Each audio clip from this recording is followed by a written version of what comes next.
자, 안녕하세요.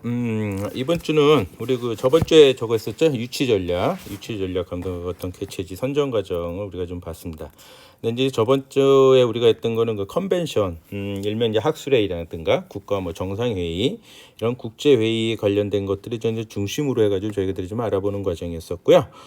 이번 주는 이 마찬가지로 유치 전략인데 이번에는 이제 뭐냐면은 그 왜 마이스 산업 중에서 기업 회의라든가 이벤트 있죠.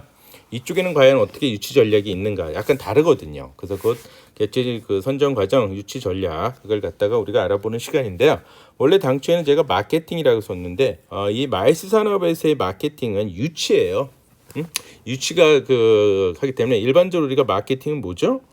마케팅은 구매자와 소비자의 교환이 이루어지게 하는 것을 마케팅이라고 하죠. 그러니까는 그렇게 아시고 그 마케팅은 이제 그런 거지만은 일반적으로는 그렇게 얘기들을 하지만 이 마이스 산업에서의 마케팅은 유치예요. 유치. 그렇기 때문에 차라리 제가 이제 유치를 좀 더 자세히 최근에 이제 자료를 좀 업그레이드를 했어요. 그래서 오늘은 일단 이번 주에 하는 거는 그 기업 회의와 이벤트에 관련된 것들을 이번 주에 알아보도록 하겠습니다. 자, 먼저 기업 회의에 대해서 좀 체크를 해볼게요. 기업 회의는 과연 일반적으로 우리가 알고 있는 그 컨벤션 학술대회라든가 국제회의가 뭐가 다른가? 우리가 기업 회의는 뭐라고 표현한다 그랬죠? 미팅이라고 표현한다 그랬었죠? 이 미팅에 대해서 우리가 알아보도록 하겠습니다. 자, 기업회의 미팅의 그 세부적인 내용을 유치 과정에 대한 세부적인 내용을 들어가기 전에 앞서 그 고양시에 있는 킨텍스 컨벤션 비오로의 단장인 이상열 단장이 기업회의 관련해서 인터뷰한 것이 있어요. 이거를 잠깐 한번 먼저 들어보고 들어가 보도록 하겠습니다.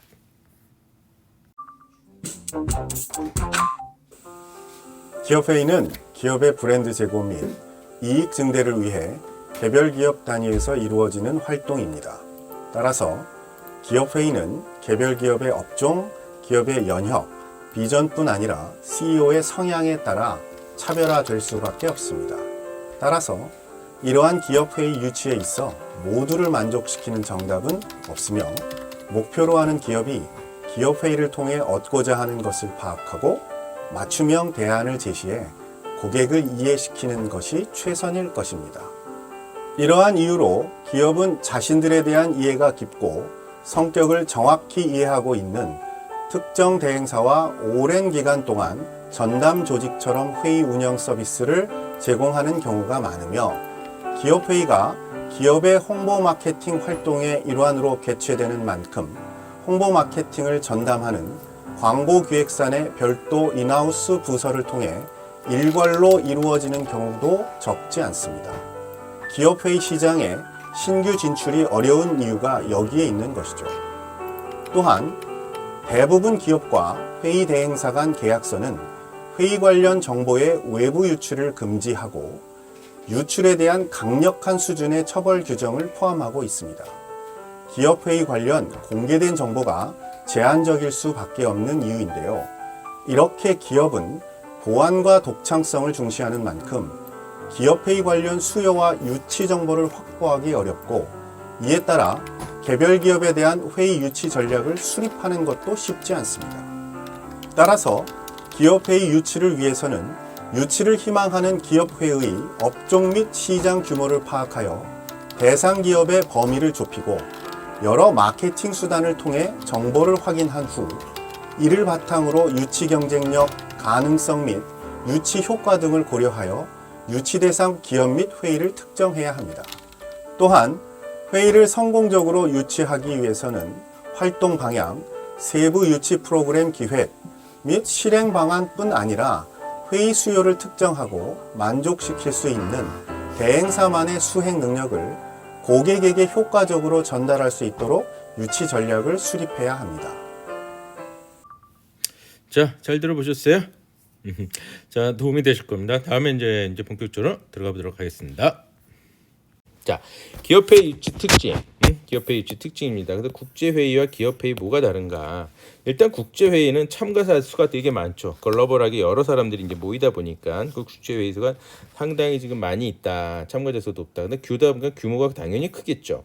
정기적으로 개최가 됩니다. 1회나 2년에 한 번 정도. 그러니까 최소한 1년에 한 번 정도씩 일반적으로 하고 2년에 한 번 정도씩 통상적으로 이루어진다라고 보시면 될 거예요. 그게 기업회의 참가수가 되게 다양하다.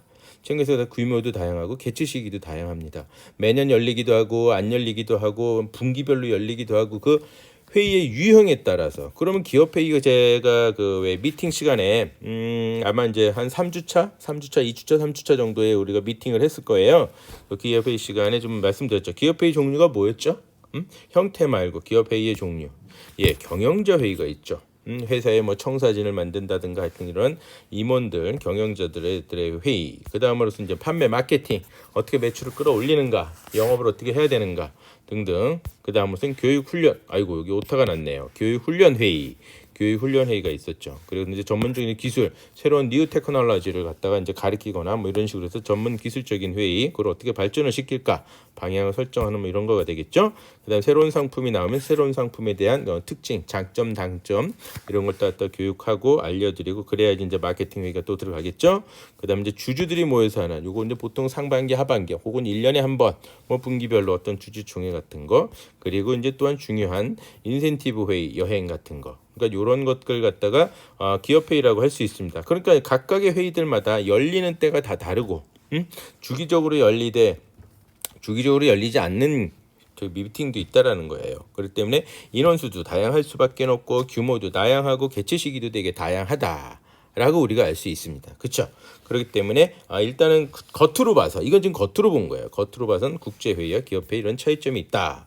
유치 절단 과정입니다. 국제회의는 본부를 방문해서 유치 의사를 개진하죠. 그래서 왜 우리가 유치 의향서를 보낸다 그랬잖아요. 유치 의향서를. 그렇죠. 그다음에 여기서 오케이 사인 보내봐. 그러면 이제 유치 제안서를 제출을 한다는 거죠. 그러다면 이제 다시 그럼 주최 측이 우리가 뭐 소위 CVB가 주로 한다 그랬잖아요. 컨벤션 뷰로가 주로 해서 마케팅 이제 물론 이제 관광공사 이렇게 해가지고 하잖아요. 그 컨벤션 뷰로에서 이제 후보지를 답사해. 그 중에서 이제 어느 거를 괜찮은지 그리고선 유치 활동을 본격적으로 시작하죠. 전차 회의도 조사하고 동행만 쪼잔 합니다. 유치 활동하고서 그 다음 이제 유치 제안서를 이제 확실하게 이제 그 제안 발표를 합니다. 유치 제안서가 아니에요. 이제 제안 발표를 우리는 어떻게 행사를 진행하고 개최지의 장단점을 표현을 하면서 최대한 어필을 하는 거겠죠. 이때 유치 여부 이제 결정은 이제 누가 하냐면 국제회의는 의사결정 고위 임원들이 합니다. 그래서 고위 임원들이 해가지고 유치 여부 결정을 한다. 좀 복잡합니다.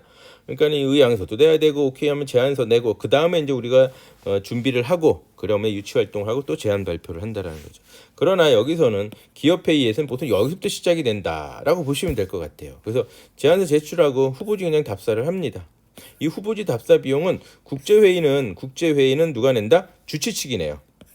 후보지 답사. 일반적으로는. 그러나 기업회의에서는 누가 낸다? 고객이, 기업들이 낸다라는 거 비용을 기업들이 내게 된다라는 거죠. 그래서 우리는 그 주최 행사를 갖다가 유치하는 사람들은 그 서브만 제공을 해드리는 거예요. 서비스만. 그다음에 유치 활동을 우리가 하고 제안을 발표하면서 유치 여부 결정을 하죠. 요거 밑에 전에서 준비할 때는 실무 담당자들하고 주로 일을 하다가 유치 여부 결정은 의사기업의 결정자, 특히 CEO가 바로 결정을 해버리죠. 국제회의는 어때요? 이사회에서 하기도 하고 초행에서 하기도 하고 총회는 이제 전부 다 회원들이 모여서 투표나 이런 뭐 경선 과정을 거쳐서 하기도 하고 그렇죠. 그러나 기업회의는 거의 90%가 CEO가 결정하는 경우가 되게 많다. 다 실무자가 결정을 했지만 CEO가 뒤집는 경우도 되게 많아요. 그래서 기업회의는 상당히 CEO의 그 역할이 되게 크다라고 보시면 된다라는 거죠. 자, 그래서 이러한 점들이 기업회의와 국제회의 좀 차이점이 있다. 또 다른 이제 안에서 들여다보면 기업회의는 국제회의 다른 점이 뭐냐면 정보 수집이 어렵다는 거예요. 국제회의는 쉽거든요. 제가 저번에 그 주최자의 그 국제회의 기구의 홈페이지 들어가면은 일정이 쫙 나와 있잖아요. 그다음에 뉴스레터지에 정보들이 달리 실려져 있죠. 그다음에 회의 데이터 서비스나 UIA와 ICCA 그 협회 측에 들어가서 우리가 정보를 갖다가 받아낼 수 있다라고 하는 거죠.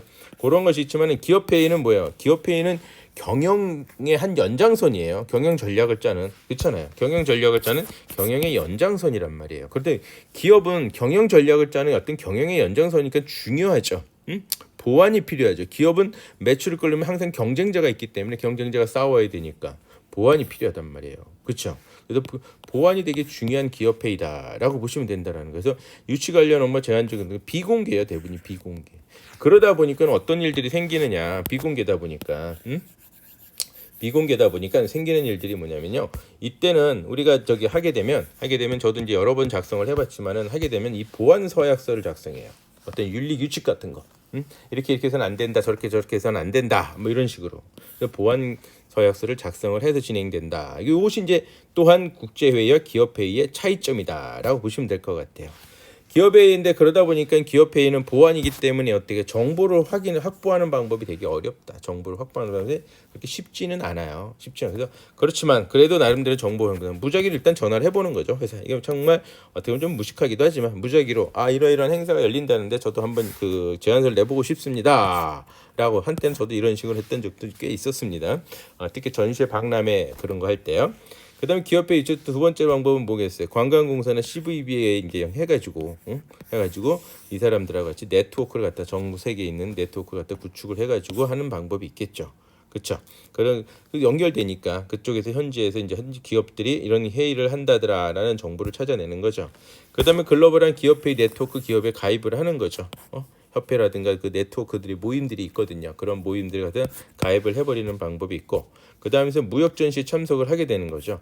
무역 전시는 제가 그때 그 컨벤션 저번 시간에 얘기했었죠. 이 IMX라든가 이런 IBTM이라든가 SL라든가 이러한 곳에 이제 참석을 직접 하는 거예요. 그러다 보면 이 사람들이 다 그 네트워크를 갖고 있거든. 아까 세 번째 얘기했던 기업회의 네트워크에 다 가입이 돼 있는 사람들하고 정보가 당연히 공유가 되겠죠. 자꾸 이런 데 해가지고 뭘 만들어내야 돼요? 네트워크를 형성을 계속 자꾸 시켜야 돼요. 네트워크를 자꾸만 만들어내야 친한 사람이 생기게 되고 정보를 구할 수 있다라고 하는 거죠. 그래서 별도 부스를 딱 만들어가지고 항상 그런 거 참여를 해가지고 결국 이건 투자 같은 거예요. 투자를 해서 네트워크를 만들면 정보는 이제 저절로 생기게 되는 거죠. 그래서 현재 사는 정보 산업 시대입니다. 그래서 그때 되게 중요하다. 그 다음에 이제 국제 기구에 가입하는 거죠. 여기에 보시게 되면 이기지비션 이벤트 그리고 우선 마케팅 커퍼니티. 마케팅 어소시에이션 이러한 그 기구들한테 다 가입을 해버리는 거예요. 가입을. 왜냐면 이그지비션이라든가 이벤트 이런 건 다 기업들이 주로 하거든요. 기업들이. 이건 정부라든가 학회가 하는 개념이 아니거든요. 그래서 기업들이 주로 하는 거니까 결국은 기업들이 이런 데 가입이 돼 있으니까 그러한 기업에 가입을 해가지고 기업들이 가입이 된 국제기구에 가입을 하게 되면 그 기업들에 대한 정보를 우리가 알아낼 수 있다라고 할 수 있겠죠. 자, 그런데 요걸 어떻게 관리하냐? 여러분들 다 엑셀 사용할 수 있죠. 엑셀.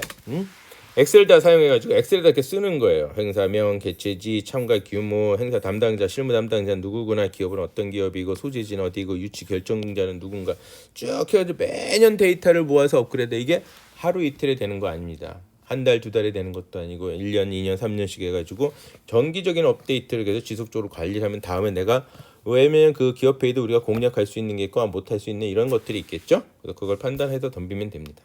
그럼 항상 그 각 주체부 우리가 고려해서는 희망 목적지 베뉴는 어떤가, 수용 능력이 가능한가, 개최 시기는 적절한가, 그 엑셀에 모아놨던 걸 이제 비교를 하는 거죠. 그래서 그러한 것을 비교를 하면서 희망 목적지 베뉴에 따라서도 판단을 할 수 있고, 다음에 희망 대행사는 그런 실행 능력을 갖추고 있느냐가 중요한 거예요. 실행 능력을 갖추고 있느냐가 상당히 중요하다. 그래서 실행 능력을 갖춘 대행사도 그래서 실행 능력을 갖춘 대행사도 몇 개 이렇게 딱 연결돼 있고, 다음에 주최자죠. 주최자, 행사를 주최하는 사람, 주최자들의 어떤 그 프로그램이 괜찮은지, 베뉴가 유니크한지, 그 기업의 회의의 목적에 맞게 그 베뉴가 형성이 돼 있는지. 베뉴는 어떻게 보면 이제 우리나라 굳이 표현한 데는 목적지예요. 데스티네이션, 목적지. 목적지의 어떤 수용 능력인데 통상적으로 베뉴라는 표현을 좀 많이 씁니다. 그래서 정확하게 뭐 영어로 표현한다면 그 목적지라고, 메뉴가 목적지라고 이제 그 풀어서 해석이 돼 있거든요. 그래서 목적지예요, 목적지. 다만은 그러한 것이 목적지가 접근성은 어떤지, 수용 능력은 어떤지 이런 식으로 우리가 판단을 해줘야 된다. 희망대에 대한 실행 능력 같은 걸로. 그래서 그런 걸 파악해서 우리가 유치가 가능한지 아닌지 봐야 되는 거죠. 다 하면 이제 정보를 그렇게 얻어놨습니다. 그다음에 유치 전략을 수립해야 돼. 일단 제일 중요한 게 매력 요소를 발굴해야 돼. 뭐 희망지를. 그래서 그 희망지가 기업의 이익을 반영할 수 있는 능력을 갖췄는지를 우리가 판단을 해줘야 된다라는 된다라고 보시면 되고요. 그다음 유치 관련 협력 체계를 구축해야 되는 거죠. 네트워크를 갖다 만들어내야 되는 거죠. 네트워크에 자꾸 가입하고 이거 해가지고 이 네트워크들하고 같이 협력 체계를 구축해야 된다. 그리고 그 사람들 같이 마케팅이랑 신규 고객 갈급성을 찾아내야 돼요. 신규 고객을 계속 찾아내야 된다는 거죠. 기업들이 회의를 하는 기업도 있고 안 하는 기업도 있거든요. 근데 일반적으로 특징이 기업이 잘 나가면은 그런 회의들이 많아요. 응? 중요한 회의들이. 그렇지만 그리고 투자도 많이 해요. 특히 인센티브라든가 어떤 그 신기술이라든가 교육이라든가 직원들에 대한 교육 훈련 회의 같은 거 있죠. 그거 되게 많습니다. 그렇지만 또 기업이 이렇게 실적이 안 좋으면 이게 또 줄어들거든요. 그렇기 때문에 새로운 신규 고객들도 되게 많이 생겼다가 사라졌다 생겼다 사라졌다 이런단 말이에요. 근데 그게 되게 중요하다라고 보시면 될 것 같고요. 그다음에 이제 최상의 시기, 이 가성비가 가장 좋은 시기를 선택을 해야 돼요. 그 목적지 베뉴가 공간을 활용하든가 컨벤션 시설도 마찬가지죠. 어느 시기에 다 꽉 차 있는데 어느 시기는 좀 비어 있다. 비어 있을 때 빌리면 아무래도 가격이 다운시킬 수 내고가 되겠죠. 그런 점들 그 베뉴 자체의 그 세상 서비스는 언제 또 가능한지, 언제가 가장 좋은지 이런 걸 갖다 우리가 알 수 있다. 그런데 그런 시기에 우리가 그러니까 그 기업 회의가 그 시기에 거기에 맞게 우리가 제안을 할 수 있는 것을 갖추고 있는지를 알 수 있겠죠. 다음에 이제 최신 장비를 갖다가 기업 회의는 빔 프로젝트 쏘는 건 당연하겠죠. 그다음에 신기술을 어떤 이런 것들도 다 이제 교육도 직원들 교육도 시켜야 되는 거잖아요. 그렇기 때문에 그러한 것들 기업들은 화상회의라든가 이런 회의들을 되게 많이 또 하게 된다라는 거죠. 그러니까 그러한 화상회의와 같은 최신 그 회의를 할 수 있는 그런 것들은 다 화상도도 높아야 되잖아요. 응? 일반적으로 하는 거 뭐 학원에서 하는 이런 수준이 되면 안 되겠죠. 글로벌한 기업들이 움직이는 건데 그런 최신 회의 장비를 잘 갖추고 있고 그걸 다 활용이 가능한 시기인지 이런 것도 같이 파악을 해줘야 된다. 그리고 또한 무엇보다도 최상의 서비스를 기업 회의는 특징이 뭐냐면 회의 참석자들을 뭐한다? 회의 참석자들한테 돈을 다 대주는 거죠.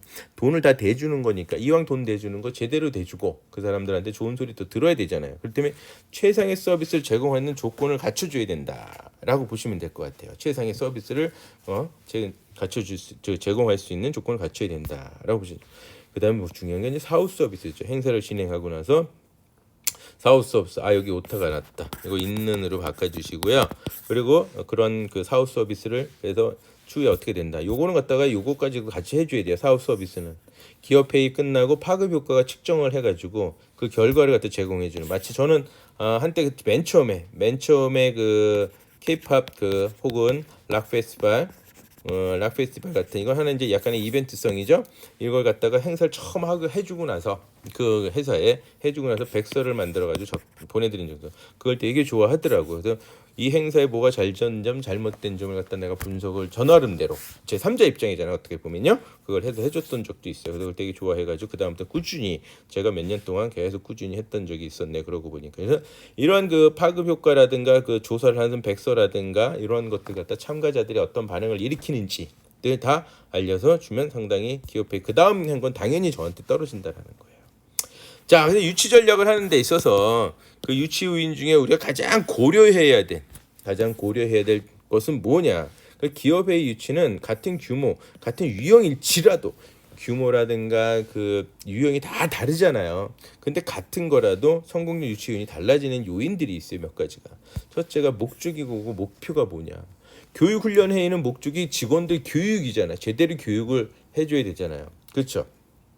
주주회의하고 또 다르죠. 주주는 우리 경영자 또 회의가 다르고 그렇지 않습니까? 신기술 회의가 다르고 신상품 발표회가 다르고 다 다르단 말이에요. 이게 신상품 발표회 같은 건 뭐야? 디스플레이가 따라 들어가야 된다라는 거야. 그러니까 거기에 따라서 모든 게 다 다르기 때문에 성공률 유치는 다르다. 그 다음에 이제 참가자들 성격이 어떤가? 당연히 이건 이제 일반 사원이 참석하는가? 대리점 사람들이 사례가 쓰죠.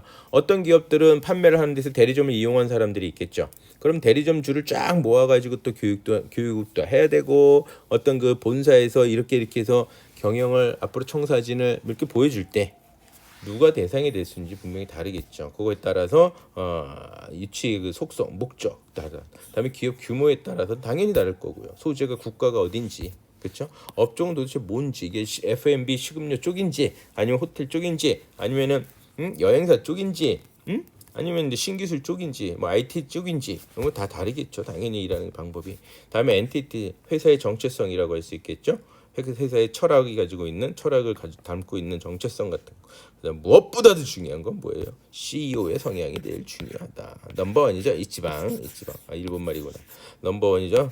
성향. 이 성향이 이 기업의 유치에 아주 성공적인 그 요인 중에 가장 파워 있는 영향력 있는 요인이다라고 그래서 그 대표의 그 성향을 파악해서 그 대표가 원하는 걸 찾아내는 것이 가장 중요하다. 기업 회의에 있어서 제일 중요한 요소 중에 하나다라고 보시면 될 것 같죠. 자, 그래서 이거는 뭐냐면 이제 결국에는 기업 CEO는 뭐예요? 기업의 이익과 가치를 창출해내 주는 것만 담아내면 돼요. 기업에게 이익과 가치를 창출해낼 수 있는 것을 담아라. 딴 거 필요 없습니다. 기업의 목적, 그래서 기업의 이익도 올라가고 직원들의 충성도도 올라가는 이거 담아내면 되는 거야. 제안서에는. 그렇죠? 그럴 땐 제일 중요한 게 뭐냐? 경험을 부각을 시켜라. 경험을 부각시키는 게 상당히 중요합니다.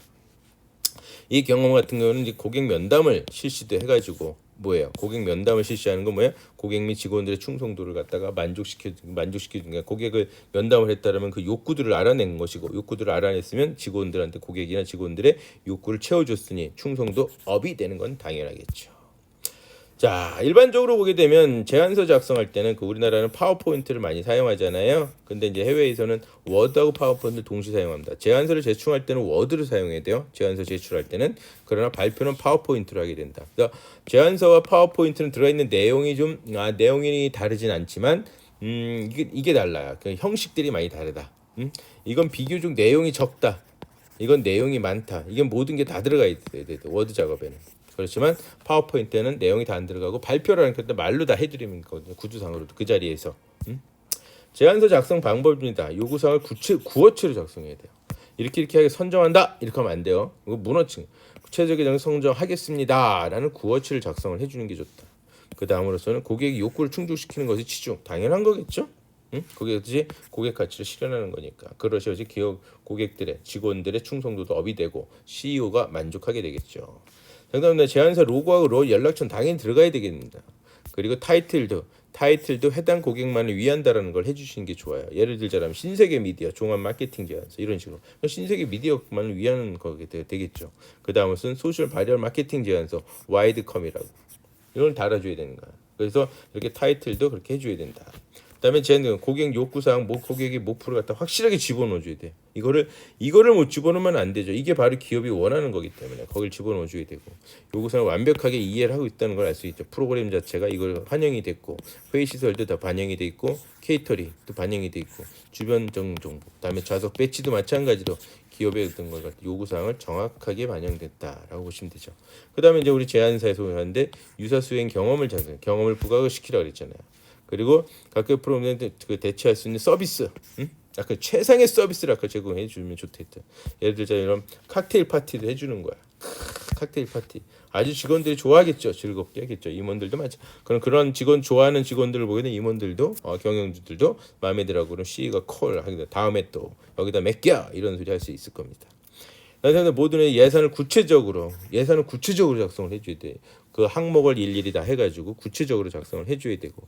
그러면 그 최소 행사 인원은 어떻게 되고 유효기간이라든가 규정이라든가 이런 걸 다 알아서. 규정은 제가 그랬죠. 어디서 알아낸다? RFB죠. RFB. 그리고 또 뭐예요? 규정은 전차대회에서도 알아낼 수 있다. 그렇죠.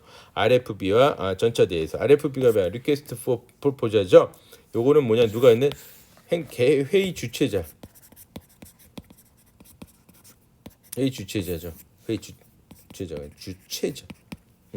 회의 주최자입니다. 한글이 더 어려워, 그렇죠? 주최자. 이 주최자가 주최자 측에서 항상 요구하죠. 그다음에 고객에 대한 감사 말씀 꼭 집어넣어주세요. 땡큐 아주 중요합니다. 이 감사의 말씀 드리는 것이 이 마지막에 그때 땅 감사합니다라는 말을 주신 중에 좋겠다. 성공적인 제안, 이제 총회나 저기죠. 일반적으로 국제 회의는 총회나 이사회에서 많이 하죠. 이건 투표로 많이 하게 되고 이사회에서 하게 되고 이사장이 결정을 하는 경우가 되게 많죠. 그러나 기업 회의는 결정가들의 대상임을 갖다 숙지해야 돼. 대상들이 다 달라. 대상들이 다른 경우가 많다. 물론 최종 결정은 CEO가 합니다. 그러나 대상들이 다르기 때문에 그것도 철저하게 해가지고 하는 것이 또 이 국제 회의와 기업 회의와 차이점이다. 프로답게 해야 돼요. 프로답게. 저 또한 마찬가지로 이게 그 연단 연단 공포증이라는 게 있거든요. 누구든지 다 연단 공포증은 있습니다. 연단에 올라가서 뭐 얘기한다. 저도 강의를 하지만은 강의를 할 때마다도 항상 긴장을 하게 돼 있거든요. 그래서 공포증을 갖고 있다. 이걸 없애려면 방법은 딱 하나예요. 연습에 연습, 리허설. 오직 리허설밖에 없다 본다. 자꾸 반복 연습을 하게 되면 된다. 그래서 완전히 프로처럼 보이게 되는 거죠. 경험을 전달해라. 경험이 곧 뭐야? 신뢰성입니다. 신뢰성. 신뢰도가 올라가는 거죠. 경험했어? 이거 해봤어? 네. 그러면 벌써 딱 달라지거든요. 고객들이. 해봤구나. 야, 그럼 이거 잘하겠다. 이거 좀 부탁해. 뭐 내가 해줘야 될 거 뭐야? 이런 식이 이제 그 실무자들하고 얘기가 될 수 있다. 그다음에 이제 무엇을 제공하려는지 정확히 알아야 돼. 요거는 이제 면담이나 CEO들 결정권자의 목적을 정확히 파악하는 게 중요하다. 그렇죠. 그다음에 이야기하듯이 문제를 제기하고 그걸 해답을 제공하는. 문제를 제기하고 해답. 요게 되게 좋아요. 문제를 제기하고 해결책을 제시하는 이런 스타일로 진행하는 것이 되게 중요하다라고 보시면 되죠. 그래서 악역에서 영웅으로 시작해서 클라이막스로 이런 식으로 전개를 해나가라. 파워포인트를 우리가 작성할 때 파워포인트 보면 아주 빡빡하게 넣는데 파워포인트 그게 아니라 데이터를 쏟아내는 공간이 아니라는 거예요. 파워포인트는 그건 워드에다 집어넣어야 돼요. 제안서를 제출할 때. 그러나 제안 발표 시에는 파워포인트에는 그 공간이 아니다. 이미지 한 컷과 한 줄에면 충분해야 돼. 설명. 이미지 한 컷에다가 한 줄의 설명만 멘트만 달아놔주면 된다라고 보시면 돼요. 그래서 보통 그 파워포인트는 전체적으로는 제목표에서 5줄에서 7줄 이상 구면 된다. 옛날엔 전화번호가 7개였어요. 7개. 왜? 사람의 뇌가 쉽게 외우는 한 번에 쉽게 외우는 숫자가 7개예요. 그래서 전화번호 같은 모든 게 다 7개가 되게 많아요. 원래는. 그러니까 최근 들어 하도 많으니까 8개로 이제 늘리긴 했는데 보통 7개에서 플러스 마이너스 2 해주는 게 중요하다. 플러스 마이너스 2 하는 게 중요하다라고 보시면 될 것 같아요. 그래서 기업의 CEO들 중에서 정말 그 PT를 잘했던 사람이 누구죠? PT를 정말 잘했던 사람이 있습니다. 아주 유명한 그죠? 지금 작가였지만 이 스티븐 잡스입니다. 항상 PT가 이래요. 이미지밖에 없어요. 그리고 한두 줄에 멘트를 좀 달라져 있다. 그렇게 하는 PT의 형태가 제일 좋다. 눈에 한 번에 들어오거든. 완전히 눈에 한 번에 들어온다. 아시죠? 전문 용어 사용을 특히 의사라든가 법 쪽의 사람들이 전문 용어 많이 쓰거든요. 위압감을 이게 주는 거가 있거든. 함부로 저기 못하게. 그래서 그렇지만은 우리는 유치하는 사람들은 이 기업 회의라든가 마이스 단에서는 전문 용어 사용을 자제하는 겁니다. 그래서 고객들이 이해하고 소통할 수 있는 것이 먼저 더 중요하다라고 보시면 되죠. 그래서 항상 리허설을 해줘야지 실수 안 합니다. 현장에서 실수하면 안 되죠. 다음 이제 성공률 유치는 기업 유치 제안을 하고 사후도 관리해 주게 되는 거. 담당자 간의 네트워크가 되게 중요하거든요. 그 담당자 네트워크가 되게 중요하다 그랬잖아요. 이것이 결국에는 관리하는 방법을 이거죠. 감사 편지 보내고 안 그래요? 이번에 행사하시냐 수고 많았습니다. 감사드립니다. 뭐 이런 식으로. 그다음에 제안에 대한 피드백, 어떤 백서 같은 거 작성해서 제공해주는 담당자 정보는 항상 관리를 해줘야 되겠죠. 담당자와 관계가 돈독하게 만들어야 됩니다. 이 돈독하게 만들어야지 다음 회의 때 저기가 된다.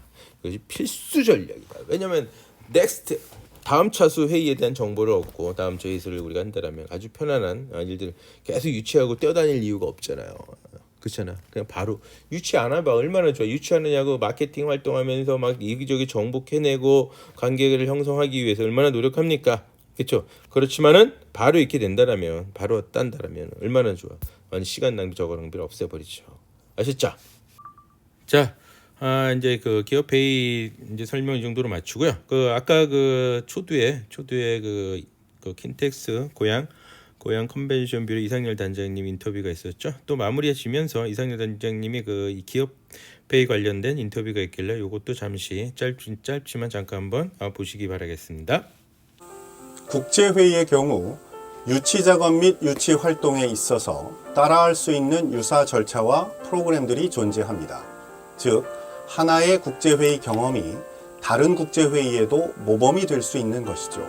하지만 기업회의는 같은 성격의 회의라고 하더라도 개별 기업의 업종, 성격 및 CEO 성향에 따라 천차만별일 수밖에 없습니다.